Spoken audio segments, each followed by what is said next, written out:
With the release of the new iOS 26 update, there's a new home screen customization that can make all your app icons appear clear. I'm Jessica, and in this video, I'll show you how you can make your app icons clear on iPhone with iOS 26. Now let's get started.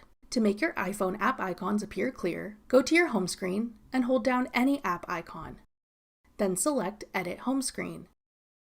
Tap Edit in the top left corner. Then select Customize. At the bottom, select Clear. You can choose if you want to use the light theme, dark theme, or auto based on whether your device is set to dark mode or light mode. When finished, tap outside of the menu to exit customization mode. All of your app icons and widgets will then be set to clear mode. This allows your wallpaper to shine through and gives a really nice cohesive look to your app icons. That's all it takes to make your app icons clear in iOS 26. Want to learn about more new features offered in this iPhone update? Check out this video next. Click the video on your screen now to watch. Thanks for watching. If you found this video helpful, we'd love it if you'd hit the like button below and subscribe to our channel. We put out great new tech tutorials like this one every day.